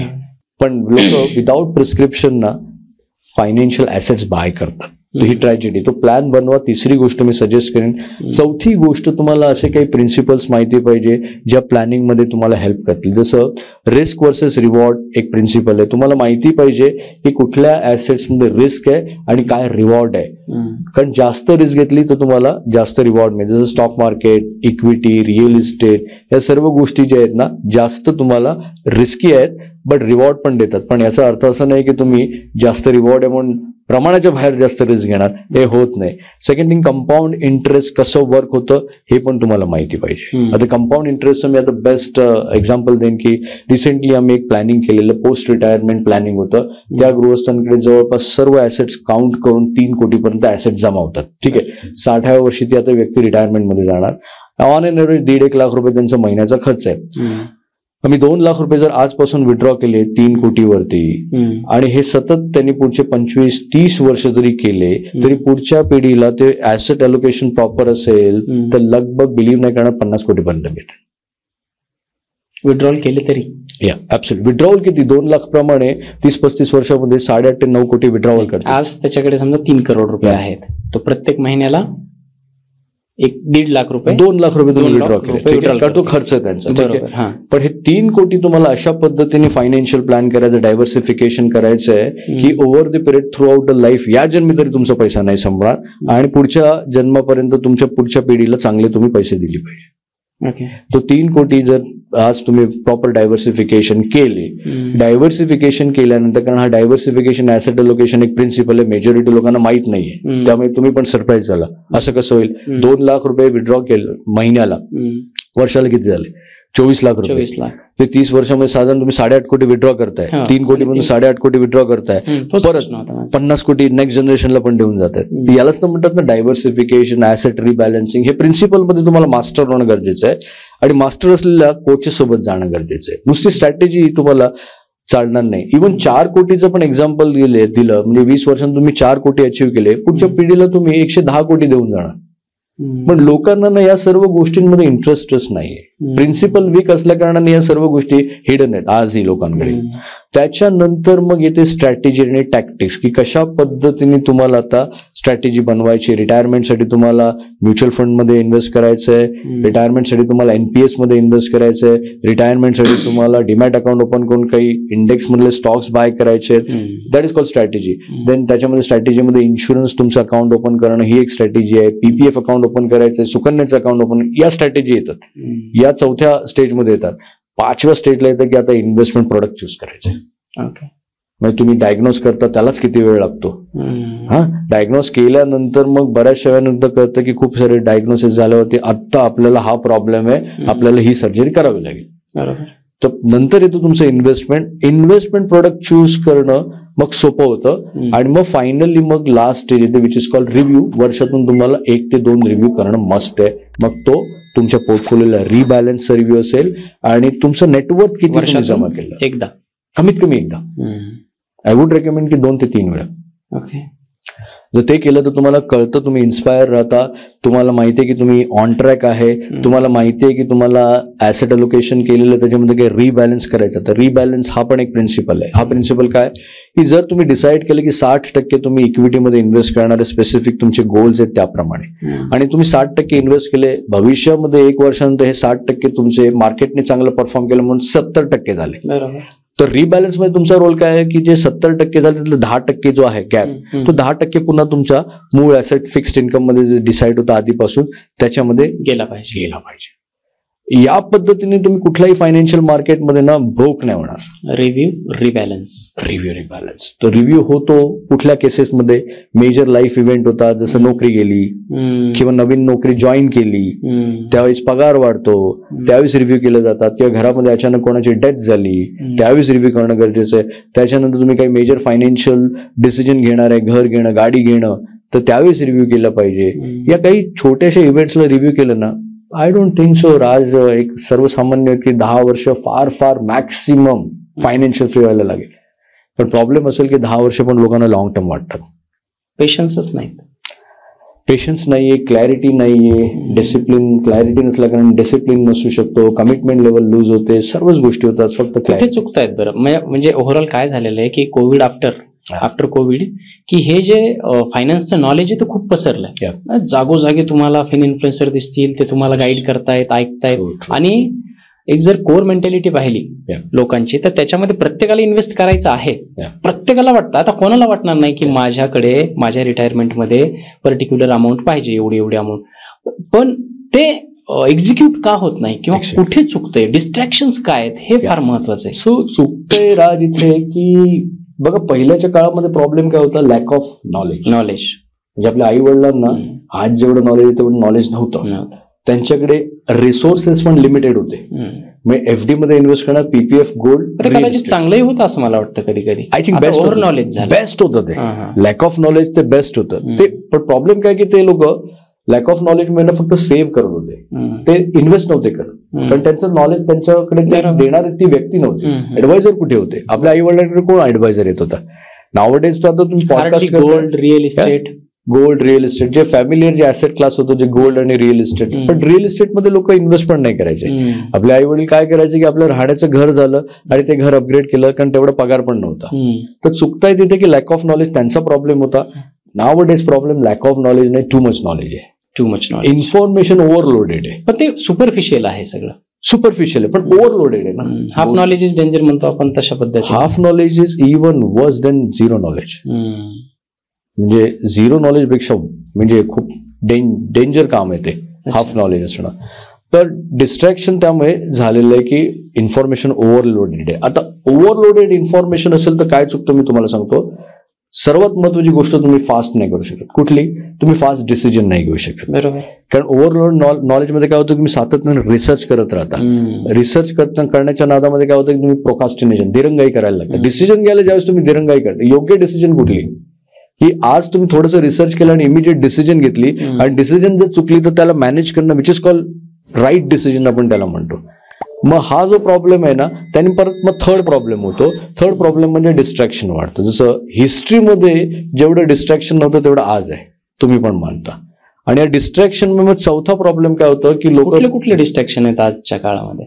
इन्व्हेस्टमेंट वर्ल्डमध्ये डिस्ट्रॅक्शन आहे की जसं स्टॉक मार्केटमध्ये इन्व्हेस्ट करण्यासाठी मग त्याला फ्युचर ऑप्शन करू, स्विंग ट्रेडिंग करू, एवढे सारे ऍड्स येतात, एवढे साऱ्या सर्व गोष्टी आहेत. बाय द वे आम्ही पण ऍड्स बनवतो, पण आम्ही स्पेसिफिक फायनान्शियल लिटरसी प्रोव्हाइड करून स्टेप्स प्रोव्हाइड करतो, ज्या एका सर्वसामान्य व्यक्तीला वेल्थ क्रिएट करणं सोपं जातं त्याच्यामध्ये, जर ते फॉलो करेल तर. कारण स्लो प्रोसेस आहे बाई, ही फास्ट प्रोसेसच नाहीये. पण डिस्ट्रॅक्शन काय येतं की फास्ट प्रोसेस लोकांसमोर जास्तीत जास्त येत आहे. फ्युचर ऑप्शन किंवा मध्यंतरी तुम्ही क्रिप्टोचं बघितलेलं, खूप सारे लोक क्रिप्टोमध्ये इन्व्हेस्ट करतात. नावडेज डिस्ट्रॅक्शन आहे की स्टॉक मार्केटमध्ये लोक ब्लाइंडली इन्व्हेस्ट करतायत, म्युच्युअल फंडमध्ये ब्लाइंडली इन्व्हेस्ट करतायत. तुम्ही म्युच्युअल फंड पोर्टफोलिओ बघा, लोकांचे इक्विटीचे पोर्टफोलिओ बघा, 40-40, 50-50 त्यांच्याकडे स्टॉक्स आहेत, 40-40, 50 त्यांच्याकडे स्कीम्स आहेत. तर त्यामुळे हा सगळा गडबडीचा प्रॉब्लेम आहे डिस्ट्रॅक्शन. आणि डिस्ट्रॅक्शन मध्ये चौथी गोष्ट काय होते, लोक फायनान्शियल स्टक होतात आणि मग मॅजिकल सोल्युशन शोधायला जातात. मॅजिकल सोल्युशन पण हा एक मेजर प्रॉब्लेम आहे की झटपट श्रीमंत होणं. आज जी जनरेशन आहे त्यांना झटपट श्रीमंत व्हायचं आणि म्हणून ते खूप बिझनेसमध्ये पण फास्ट मुवमेंट करतात, ट्रेड पण फास्ट करतात. इव्हन आमच्याकडे N number of case studies की आई वडिलांचे पैसे पण ट्रेडमध्ये गमावलेले. तर या लेवलचं नाही, माझ्याकडे तर असे काही एक्झाम्पल आहेत की बजाजचं लोन घेऊन त्याने ट्रेडिंग केली एन नंबर ऑफ, आणि तो आज त्याच्या EMI भरतोय. इव्हन आमच्याकडे एक केस स्टडी अशी होती की आई वडील क्लास 1 ऑफिसर होते, त्यांच्याकडे 3 घरं होती, 3ही घरं आज मॉर्गेजवरती आहेत आणि ते लोक ट्रेड करून ते पैसे सर्व गमावलेले आहेत. EPFचा पैसा जो आलेला तो पण पैसा त्यांनी गमावलेला आहे आणि दोन्ही मुलं आज अनएम्प्लॉईड आहेत आणि आई वडील फक्त पेन्शनवरती जगतायत, त्याच पेन्शनवरती मुलं पण जगतायत. ही सिच्युएशन आहे. आणि का होतं माहितीये का राज की फायनान्शियल लिटरसी कुठेतरी वीक आहे. बघा 40-50 वर्ष लोक डेड एंड जॉब मध्ये असतात, पण मी म्हणतो की त्या डेड एंड जॉब मध्ये तुम्हाला पाहिजे तसं पगार नाही मिळत, रिटायरमेंट पर्यंत पैसे तुमचे साठत नाहीत आणि मग तुम्ही बऱ्याचशा गोष्टी करता, फायनान्शियल मिस्टेक करता. 50 वर्षानंतर पण तुमच्या रिटायरमेंट अकाउंटमध्ये जेमतेम 50 लाख पण जमा नाही होत. पण मग 10 वर्ष प्लॅनिंग केल्यानंतर तुम्ही 3.5-4 कोटीची वेल्थ क्रिएट करता. हे फास्ट आहे की स्लो आहे? लोकांना हे स्लो वाटतं की 10 वर्ष प्लॅनिंग कोण करणार. 10 वर्ष आय थिंक खूप नॉमिनल टाइम आहे, का नाही करायचं 10 वर्ष? बट ती स्मार्ट प्लॅनिंग असेल तर तुमच्या लाईफवरती अफेक्ट नाही करणार. ऍब्सोल्युटली नाही. प्लॅनिंग लाईफवरती अफेक्ट नाही करत. आम्ही नेहमी म्हणतो की तुमच्याकडे इन्व्हेस्टिंग करण्यापूर्वी आणि बिझनेस करण्यापूर्वी रिटर्न बिझनेस प्लॅन आणि रिटर्न इन्व्हेस्टमेंट प्लॅन नसेल ना राज गॅरंटेड फायनान्शियल तुम्ही फेल होणार. आता आपण तुमच्या आवडत्या टॉपिक वरती येऊयात, पर्सनल फायनान्स. काय होतं हे सगळं नॉलेज सांगितल्याच्या नंतर एक वेग होतं, म्हणजे माझ्यासाठी याच्यामध्ये काय हे प्रत्येक प्रेक्षकाला बघायचं असतं. पर्सनल फायनान्स मला एकदम सोप्या भाषेमध्ये, फार टेक्निकल लँग्वेजमध्ये न जाता, एक माझ्याकडे 3 स्लॉट आहेत. एक व्यक्ती आहे जो 50,000पर्यंत कमवतोय, एक व्यक्ती आहे जो 1 लाखापर्यंत कमवतोय, एक व्यक्ती आहे जो 1 लाखाच्या पुढे त्याची इन्कम असेल. असे 3 वर्ग आहेत. त्या 3 वर्गांनी पर्सनल फायनान्स मजबूत करण्यासाठी किंवा लाईफ टाईम त्याचा जो काय फायनान्शियल गोल आहे ते अचीव्ह करण्यासाठी कशा पद्धतीच्या प्लॅनिंग पाहिजेत हे मला तुमच्याकडून ऐकायला आवडेल. एकदम स्पेसिफिक क्वेश्चन विचारला. 50,000 ज्याचं उत्पन्न आहे, आपण अज्युम करू की त्याचं वय 25 ते 30 वर्षाच्या एज ग्रुपमध्ये. ठीक आहे, तर 25-30 वर्षाच्या एज ग्रुप मधल्या व्यक्तीवरती रिस्पॉन्सिबिलिटी काय आहेत ते पहिल्यांदा आपण बघूया. ठीक आहे, त्याची फॅमिली असेल, त्याच्यावरती वाईफ त्याची फायनान्शियल रिस्पॉन्सिबल असेल किंवा मुलं असतील, तर 50,000 उत्पन्न द्यायचं आहे. तर मी पहिल्यांदा त्याला म्हणेन की थोडंसं मेट्रो सिटीमध्ये राहण्यासाठी 50,000 पण हल्ली पुरत नाहीयेत, तर त्यांनी अपस्किल करावं स्वतःला आणि थोडंसं इन्कम वाढवावं. कारण राज, तुम्ही बरेचसे पॉडकास्ट केलेले आहेत, त्याच्यामध्ये ही गोष्ट सगळेच जण म्हणतात 5,000 रुपये आजपासून इन्व्हेस्ट करा, 10,000 आजपासून इन्व्हेस्ट करा. 20 वर्ष तो बिचारा काय करेल, काय लाईफस्टाईलला तो सॅक्रिफाईस किती करणार, त्याचे बरेचसे प्रॉब्लेम्स येतील त्या दरम्यान. तर 50,000 वाल्यांनी थोडंसं अपस्किल करावं. अपस्किलसाठी त्यांनी स्वतःच्या ब्रेनवरती इन्व्हेस्ट करावं. फर्स्ट इन्व्हेस्टमेंट त्याच्या पॉडकास्टमध्ये प्रश्न विचारला होता आणि त्यांचं उत्तर मला म्हणजे तो पार्ट ऑफ द म्हणजे best part of the podcast होता की चांगली इन्व्हेस्टमेंट सगळ्यात कुठे, तर त्यांनी सांगितलं स्वतःवर पर्सनल डेव्हलपमेंट. तर 50,000 पर्सनल डेव्हलपमेंटवरती इन्व्हेस्ट करावं. दुसऱ्या कॅटेगरीने पण करावं, तिसऱ्या कॅटेगरीने पण, म्हणजे प्रत्येक कॅटेगरी. आजच्या घडीला आम्ही पण करतो, तुम्ही बिलीव्ह नाही करणार. रिसेंटली मी यावर्षी एका ऑस्ट्रेलियन वेल्थ कोर्सला 42 लाख रुपये फक्त कन्सल्टेशन फी दिलेली. तर त्यामुळे तुम्हाला शिकण्याला काही मर्यादा नाहीये. शिकणं कधी थांबू नका, कारण शिकणं तुमचं सेल्फ इमेज इन्क्रीज करते, कॅरेक्टर वेगळ्या लेवलला घेऊन जाते. तर पहिलं त्यांनी स्वतःच्या सेल्फ इमेजवरती, पर्सनल डेव्हलपमेंटवरती इन्व्हेस्ट करावं, अपस्किल करावं, जेणेकरून त्याचं इन्कम वाढेल. देन इन्कम वाढल्यानंतर मग त्यांनी सेव्हिंग करावं. सेव्हिंग करण्यासाठी पहिली गोष्ट येते की त्यांनी त्याचं कॉन्टिन्जन्सी फंड बनवावा, एमर्जन्सी फंड. एमर्जन्सी फंड जोपर्यंत 6 महिन्याचं 12 महिन्याचं होत नाही ना, तोपर्यंत त्यांनी कुठल्याच ऍसेट क्लासमध्ये इन्व्हेस्टमेंट नाही करायचं. ओके. देन प्रोटेक्शन करावं, कारण त्याच्यावरती फॅमिली डिपेंड आहे. लहान मुलं असतील ना 25-30 वर्षांमध्ये, प्रोटेक्शन मध्ये त्यांनी एक टर्म इन्शुरन्स घ्यावं, त्याच्यानंतर हेल्थ इन्शुरन्स घ्यावं, ऍक्सिडेंटल पॉलिसी घ्यावी, क्रिटिकल इलनेस घ्यावे. हे मेजर 4 गोष्टी त्यांनी प्रोटेक्शन मध्ये करावं. आता याच्यातच पैसा संपला आणि इन्व्हेस्टमेंट नाही, तर मग त्यांनी काय करावं, एमर्जन्सी आणि प्रोटेक्शनला कंटिन्यू करावं, सेल्फ डेव्हलपमेंट मध्ये इन्व्हेस्ट करावं. ती एक स्टेज गाठावी की ज्याच्यामध्ये तो सेव्ह करू शकतो 10% 20% तरी, कारण हे मस्ट आहे. देन मग सेकंड कॅटेगरी जी येते, ती सेकंड कॅटेगरी ज्याचं 1-1.5 लाख रुपये उत्पन्न आहे. दिस इज रिझनेबल गुड अमाऊंट आहे. 1-1.5 लाख रुपये ज्याच्याकडे आहे आणि त्याचं वय पण मी तुम्हाला सांगतो साधारण 35 ते 40 एज ग्रुप ऍव्हरेज असेल. आता याच्या रिस्पॉन्सिबिलिटी थोड्याशा वेगळ्या आहेत. याची मुलं थोडीशी मोठी झालेली, ठीक आहे. याचं घर त्याच्यावरती कर्जाचं हे असेल, त्यामुळे या 1-1.5 लाखामध्ये मला वाटतं 30-40% त्याचे EMI मध्ये पण जात असतील. त्याच्याकडे 10-20% उरत असतील. तर या एजमध्ये त्यांनी त्याचं रिटायरमेंट आणि मुलांच्या शिक्षणाचं प्लॅनिंग, एमर्जन्सी आणि प्रोटेक्शन या 4 गोष्टी करायच्या. बाकी डिस्ट्रॅक्ट होण्याची काही गरज प्रत्येकाने केलं पाहिजे. मस्त आहे, प्रत्येकाला प्रोटेक्शन, सगळ्यांना प्रोटेक्शन आहे. म्हणजे बऱ्याच गोष्टी अनसर्टन आहे. म्हणजे आपण कितीही चांगलं फूड घेत असो, डाएट न्यूट्रिशन फॉलो करत असो, काही ना काही गोष्टी घडू शकतात आपल्या लाईफमध्ये. यू कांट से कुठल्या म्हणजे स्टेजमध्ये, एजमध्ये तुम्हाला काय फेस करावं लागेल हे सांगता येणार नाही. तर प्रोटेक्शन प्रत्येकाला. देन मग थर्ड स्टेज येते, म्हणजे 45-50 वर्षाचा आहे, 1.5 लाख 2 लाख रुपयाचं इन्कम आहे. तर याच्याकडे आता चॅलेंज काय की तो अशा स्टेजमध्ये आहे की याचं एक्सपेन्स पण आता वाढलेलं आहे पीक वरती. मुलांचं हायर एज्युकेशन आहे, त्याच्यासाठी त्याला पैसे लागणार आहेत आणि खूप पटापट लागणार आहे, प्रत्येक वर्षी लागणार आहेत. नावडेज पटापट म्हणण्यापेक्षा की 2 मुलं असतील तर एका लेवल नंतर पुढचे 10 वर्ष प्रत्येक मुलासाठी त्याला 4-4, 5-5 लाख रुपये लागू शकतात. ही सिच्युएशन आहे. तर ते त्यांनी आधी प्लॅन करावं. आणि दुसरी गोष्ट की पुढच्या 10 वर्षामध्ये त्याला रिटायरमेंट, अर्ली रिटायरमेंट घेण्याची कदाचित वेळ पण येऊ शकते. कारण बघा ना, एक अंडरस्टँड करा की मुलांचं शिक्षणावरती एवढं त्याचं प्रेशर आहे, घरातले दुसरे चॅलेंजेस आहेत ते प्रेशर आहेत, त्यातून त्याला त्याचं रिटायरमेंट करायचं हे प्रेशर आहेत. अशा सिच्युएशनमध्ये 2 ते 3 गोलला त्यांनी फोकस नाही केलं ना, तर तो प्रॉब्लेम मध्ये. तो 3 कॅटेगरीजना या पद्धतीने प्लॅन करणं मस्ट आहे. मस्ट. याच्यात सर्वात महत्वाचा प्रश्न जो शेवटी मला येतो की डायव्हर्सिफिकेशन आपण फार बोलतो की एक व्यक्तीचं किती, पहिले तर मला हे सांगा की किती अमाऊंट आपल्याकडे मेट्रो सिटीज मध्ये जगण्यासाठी असायला पाहिजे, मग फायनान्शियल प्लॅनिंगचा विचार करावा. प्रश्न आता थोडा पेचीदा आहे, पण मी उत्तर देतो. पण तुम्हाला काय वाटतं की पुण्यासारख्या ठिकाणी चांगलं आयुष्य जगण्यासाठी किती पैसे महिन्याला लागतात? मला असं वाटतं 1 लाख. 1 लाख रुपये आयडियल अमाऊंट आहे. पण 50-60 हजार रुपये ज्याच्याकडे असतील तो ऍटलिस्ट त्याचं रिस्क मॅनेजमेंट करू शकतो. स्वतःच्या पर्सनल डेव्हलपमेंटवरती तरी इन्व्हेस्ट करणं गरजेचं आहे. 50-60 हजार रुपये ज्याच्याकडे आहे मुंबई, पुणे, मेट्रो सिटीमध्ये, त्यांनी ब्रेनवरती पर्सनल डेव्हलपमेंट होते त्यांनी. पण लाख रुपये डिसेंट अमाऊंट आहे की तुम्ही फायनान्शियल प्लॅनिंग करू शकता 1-1.5 लाख रुपयामध्ये. आणि ती स्टेज ज्यावेळेस येते ना त्यावेळेस प्लॅनिंगच करा. तुम्ही ऍव्हरेज आणि चीप ऍडवाइस नका घेऊ की एखाद्या डिस्ट्रीब्युटरकडे जाणार. कारण नाव डेज प्रॉब्लेम असा आहे की 1000भर चांगले रजिस्टर्ड फायनान्शियल ऍडवायझर आहे, सेबी रजिस्टर्ड, 1000च्या वरती नाही आहेत ते. दुसरा चॅलेंज असं की खूप सारे लाखो असे मॅन्युफॅक्चरर डिस्ट्रीब्युटर आहेत की कोणता ना कोणता इक्विटीचा म्हणा किंवा म्युच्युअल फंडचा प्रोडक्ट ते सेल करतात. त्यांचं इंटेन्शन काय की त्यांना मॅन्युफॅक्चरकडून कमिशन मिळवणं. ठीक आहे, पण हे जे रजिस्टर्ड ऍडवायझर यांचं इंटेन्शन काय की तुमच्या वे ऑफ इंटरेस्ट मध्ये काम करणं. कारण त्यांना फीज आणि कन्सल्टेशन मधून त्यांचं इन्कम जनरेट होणार. तर डेफिनेटली तुमचं फायनान्शियल गोल्स होती ते फोकस करणार. तर लोकांना हे सेग्रिगेट करता आलं पाहिजे. म्हणजे तुमची नीड काय ना त्या पद्धतीने तुम्हाला त्या व्यक्तीला कन्सल्ट करायचं. आय एम नॉट सेइंग की ते वाईट आहेत आणि मी चांगला आहे, पण तुम्हाला पाहिजे की तुम्हाला कोणासोबत जायचंय याचं क्लॅरिफिकेशन. तर 1-1.5 लाख रुपये डिसेंट अमाऊंट आहे. आणि 1-1.5 लाख रुपयामध्ये तुम्ही 20-25 हजार रुपये जर सेव्ह करू शकलात, इन्व्हेस्ट करू शकलात, तर हे सगळं 20 वर्ष जरी केलं 25 हजार रुपयाने तरी पण 3.5-4 कोटी तरी जमा करू शकतो. म्हणजे डिसेंट अमाऊंट 3.5-4 कोटी पुढच्या 20 वर्षामध्ये. Decent, I am not saying की खूप मोठी, पण ऍटलिस्ट तुम्ही कोणावरती डिपेंड नाही राहणार. ॲझ्युम करूयात की माझ्याकडे 1 लाख रुपये पर मंथ येतोय.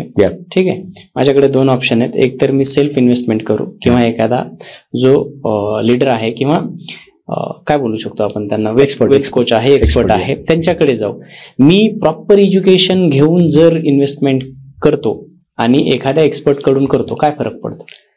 खूप जमीन आसमानाचा फरक पडतो. कारण तुम्ही बघा या जगामध्ये ना सर्वच गोष्टी मी शिकू शकत नाही, कारण लाईफ फार कमी आहे आणि सर्वच गोष्टीमध्ये आपण एक्सपर्ट नाही होऊ शकत. तुम्ही आज पॉडकास्ट घेण्यामध्ये माइट बी एक्सपर्ट आहात पण मी नाहीये. तुम्ही क्वेश्चन विचारण्यामध्ये एक्सपर्ट आहात पण मला तुम्हाला क्वेश्चन नाही विचारता येणार, पण मी तुम्हाला आन्सर देऊ शकतो. तो प्रत्येकाची एक्सपर्टीज आहे. तसं फायनान्स जर बघितलं तर लाख रुपये तुमच्याकडे महिन्याला इन्व्हेस्ट करायला म्हणजे 12 लाख रुपये. 12 लाख रुपये तुम्ही स्ट्रॅटेजिक जर बघितलं तर 20 वर्ष तुम्ही 12 लाख रुपये इन्व्हेस्ट करणार म्हणजे कोट्यावधी रुपये इन्व्हेस्ट करणार. तर मी म्हणतो की हे कोट्यावधी बनवण्यासाठी तुम्ही काही हजार आणि काही लाख रुपये फी देणं ना एक्सपर्टला खूप चांगलं आहे. मोस्ट ऑफ द टाइम काय होतं की तुम्ही स्वतः लर्न करून मिस्टेक करत करत जर गेलात तर एंड ऑफ द डे काय की तुमच्याकडे कॅपिटल आहे ना ती कॅपिटल पण नाही राहत आणि मग फ्रस्ट्रेशन मध्ये तुम्ही बाहेर येता परत ते पैसे घेऊन दुसऱ्या ऍसेट क्लासमध्ये. तर 1 लाख रुपये तुम्ही जर इन्व्हेस्ट करण्याचं महिन्याला ठरवलं तर माझं प्रांजळ मत आहे, जेन्युन मत आहे की प्लीज एक्सपर्ट सोबत जा. आणि एक्सपर्ट सोबत जाण्याच्या आधी ना एक्सपर्टला आयडेंटिफाय करा की तो तुमच्या इंटरेस्ट मध्ये काम करतोय का, म्हणजे तुमचे फायनान्शियल गोल्स आयडेंटिफाय करतोय का, तो प्लॅन कन्स्ट्रक्ट करतोय का किंवा तो रजिस्टर्ड आहे का, या सर्व गोष्टी आधी केअरफुल करा आणि मग तुम्ही त्या सर्व इन्व्हेस्टमेंट्स योग्य पद्धतीने तुम्हाला डायव्हर्सिफिकेशन पण करता येतील. कारण डायव्हर्सिफिकेशन की सक्सेस आहे तुमच्या वेल्थचं. एक एक्सपर्टच चांगलं डायव्हर्सिफिकेशन करू शकतो आणि एक्सपर्टला क्रायटेरिया पण हे ठेवा की त्याचं इंडस्ट्रीमध्ये नॉलेज पण ऍटलीस्ट 10 वर्षाची प्रॅक्टिस तरी असली पाहिजे. तो अगदीच नौखा नको किंवा स्पेसिफिकली 2020 लॉकडाऊन मध्ये आलेला नको. कारण लॉकडाऊन मध्ये आलेले सर्वजण एकाच गोष्टी बोलतात, म्युच्युअल फंड करा, स्टॉक्स मध्ये करा. तर चार्ट घेऊनच येत आहे, चार्ट घेऊन येतात नाही. चार्ट इमोशन डिपेंड करतं की कशा इमोशन्स तुम्ही तुमचं प्लॅनिंग करताय, बिहेवियर कसं आहे, प्रिन्सिपल काय फॉलो करता, रिस्क मॅनेजमेंट प्लॅन आहे का, एव्हरीथिंग शुड बी डॉक्युमेंटेड. आज डॉक्युमेंटेशन शिवाय तुम्ही पुढे इन्व्हेस्ट करू नका. कारण अदरवाईज मग बेस्ट वे मी तुम्हाला म्हणेन की जर तुम्हाला एक्सपर्ट नको असेल, डू इट युअर सेल्फ करायचं असेल तर तुम्ही 1 लाख रुपये इन्व्हेस्ट करताय तर 50% तुम्ही तुमचे बँकेमध्ये RD किंवा जे डेट इन्स्ट्रुमेंट आहे त्याच्यामध्ये करा आणि 50% तुम्ही इक्विटीमध्ये इंडेक्समध्ये करा. जर तुम्हाला एक्सपर्ट नकोच आहे तर तुम्ही सिम्पल ॲलोकेशन करा आणि 20 वर्ष तुम्ही काही करू नका. Got it.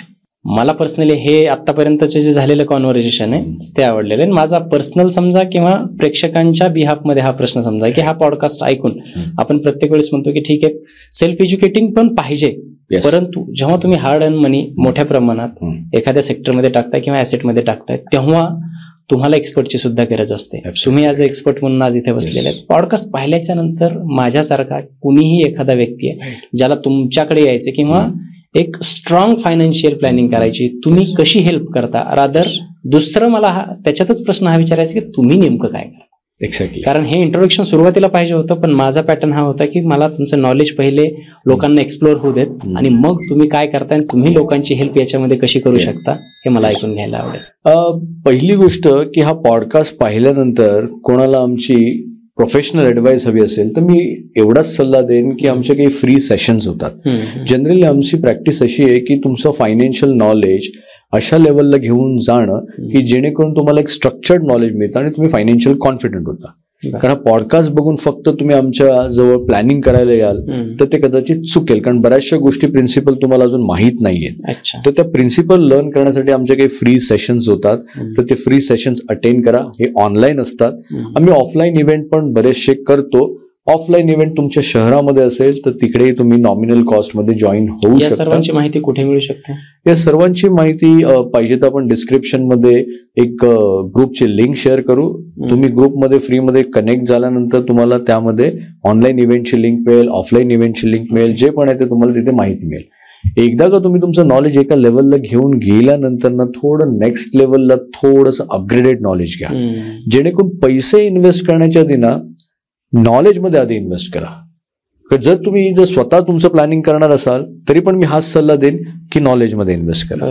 जर तुम्ही अशा स्थितीमध्ये असाल की अजून 10-15 वर्षात तुम्हाला फायनान्शियल फ्री व्हायचं आहे तरी पण पहिला नॉलेजमध्ये इन्व्हेस्ट करा आणि देन मग एक्सपर्टला. नॉलेज मस्ट आहे आणि फर्स्ट आहे राईट. आणि तुम्ही लास्ट स्टेजमध्ये असाल, रिटायरी स्टेजमध्ये असाल, तेव्हा पण तुम्हाला त्या एक्सपर्ट सोबत जाण्यासाठी नॉलेजच लागेल. कारण अल्टिमेटली कुठल्याही एक्सपर्ट सोबत जायचं असेल, प्रोफेशनल सोबत जायचं असेल तर तुमचा कॉन्फिडन्स त्याच्यासोबत लॉंग टाइम जाण्यासाठी पाहिजे. आणि तो कॉन्फिडन्स बिल्ड केव्हा होईल की ज्यावेळेस तुमचं फायनान्शियल नॉलेज अपग्रेड असेल. नॉलेज शिवाय कॉन्फिडन्स एक्सप्लोर किंवा रेप्लिकेट होऊ शकत नाही. एकदा का नॉलेज तुमचं अपग्रेड झालं आणि मग तुम्हाला तुमची फायनान्शियल नीड कळली तर आम्ही तुमचं प्लॅनिंग पण करू शकतो, कारण आम्ही रजिस्टर्ड ऍडवायझर्स आहोत.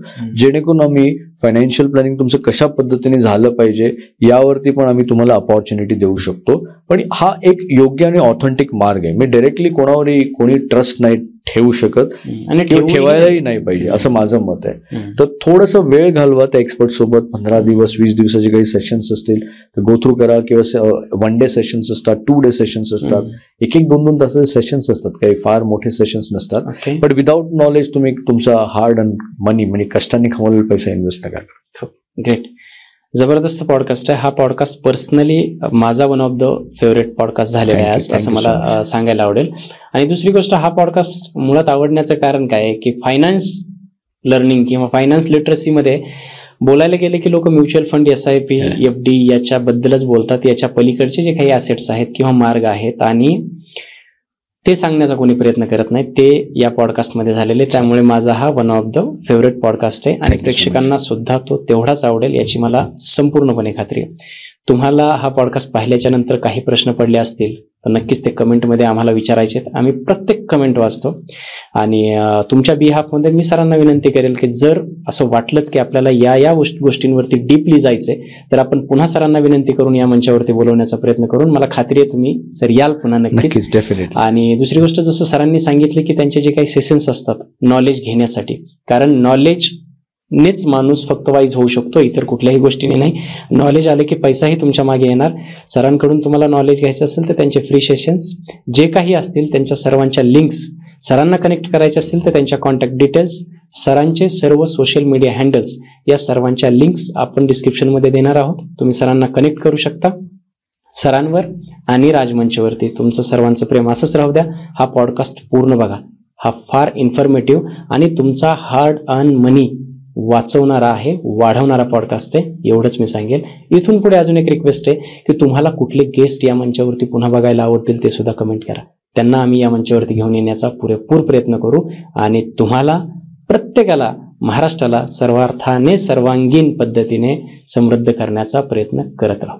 Thank you so much sir. तुमचा कसा होता एक्सपिरियन्स, कसं वाटलं तुम्हाला इथे? खूप छान वाटलं. तुम्ही खूप क्वालिटी क्वेश्चन्स विचारले जेणेकरून मला पण तुमच्या ऑडियन्सला फायनान्शियल लिटरसी म्हणतो ना की एकदा डीप लेवलवरती, मग कारण सरफेस लेवलवरती नॉलेज आज मार्केटमध्ये अवेलेबल आहे, तर तुमच्या प्रश्नांनी मला पण डीप लेवलवरती तुम्हाला उत्तरं देता आली जेणेकरून नक्कीच तुमच्या ऑडियन्सला याचा फायदा होईल. आणि तुमचे ऑडियन्स पण कनेक्ट झाल्यानंतर आम्ही पण त्यांना अजून त्यांचं फायनान्शियल नॉलेज अपग्रेड करण्यासाठी thank you sure. Thank you so much. आणि हा पहिला पॉडकास्ट नाही, सरांसोबत अजून पॉडकास्ट होतील एवढं नक्कीच आहे. पुन्हा भेटू सर. Thank you so much.